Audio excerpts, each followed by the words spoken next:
ವಿಶ್ವದ ಅತ್ಯಂತ ದುಬಾರಿ ಹೋಟೆಲ್ ಎಲ್ಲಿದೆ ಅಂದ್ರೆ ನಾವು ದುಬೈ, ಸಿಂಗಾಪುರ, ಇಂಗ್ಲೆಂಡ್ ಅಂತ ವಿದೇಶಗಳ ಹೆಸರುಗಳನ್ನ ಹೇಳ್ತೀವಿ.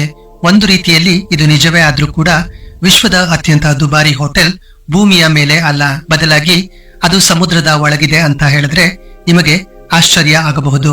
ಹಾಗಾದ್ರೆ ಯಾವುದು ಆ ಹೋಟೆಲ್, ಎಲ್ಲಿದೆ ಆ ಹೋಟೆಲ್ ಅನ್ನೋದನ್ನ ತಿಳ್ಕೊಳ್ಳೋಣ ಬನ್ನಿ. ವಿಶ್ವದ ಅತ್ಯಂತ ದುಬಾರಿ ಹೋಟೆಲ್ ನೀರಿನ ಒಳಗಿದೆ.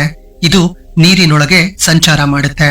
ಈ ಹೋಟೆಲ್ ಅನ್ನ ಒಂದು ಸಬ್ಮೆರೀನ್ ನಲ್ಲಿ ನಿರ್ಮಾಣ ಮಾಡಲಾಗಿದೆ.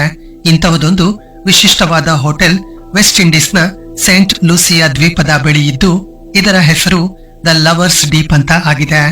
ಈ ದುಬಾರಿ ಮತ್ತು ಐಷಾರಾಮಿ ಹೋಟೆಲ್ ನಲ್ಲಿ ಒಂದು ರಾತ್ರಿ ಉಳಿದುಕೊಳ್ಳೋದಕ್ಕೆ ಭಾರತದ ಕರೆನ್ಸಿ ಪ್ರಕಾರ ಬರೋಬ್ಬರಿ 1,20,00,000 ರೂಪಾಯಿಗಳನ್ನ ಬಾಡಿಗೆಯಾಗಿ ಕೊಡಬೇಕಾಗತ್ತೆ ಅಂತ ಹೇಳಲಾಗಿದೆ. ಈ ಹೋಟೆಲ್ನಲ್ಲಿ ಬೆಡ್ ನಿಂದ ಹಿಡಿದು ಡೈನಿಂಗ್ ಟೇಬಲ್ ವರೆಗೆ ಎಲ್ಲ ಕೂಡ ಸಮುದ್ರದ ಒಳಗೆ ಇದೆ. ಊಟ ಮಾಡುವಾಗ ಕೋಣೆಯಲ್ಲಿ ಬೆಡ್ ಮೇಲೆ ಮಲಗಿರುವಾಗ ಸಮುದ್ರದ ಒಳಗಿನ ಅದ್ಭುತ ಹಾಗೂ ಸುಂದರವಾದ ನೋಟವನ್ನ ಎಂಜಾಯ್ ಮಾಡಬಹುದು. ಅಡ್ವೆಂಚರ್ ಮತ್ತು ಸುಂದರ ವಾತಾವರಣವನ್ನ ಎಂಜಾಯ್ ಮಾಡೋರಿಗೆ ಇದು ಹೇಳಿ ಮಾಡಿಸಿದ ಸ್ಥಳವಾಗಿದೆ. ಇಲ್ಲಿಗೆ ಹೋಗೋ ಅವಕಾಶ ಏನಾದ್ರೂ ಸಿಕ್ಕರೆ ನೀವು ಹೋಗೋದಕ್ಕೆ ಇಷ್ಟಪಡ್ತೀರಾ? ಕಾಮೆಂಟ್ ಮಾಡಿ ಹೇಳಿ.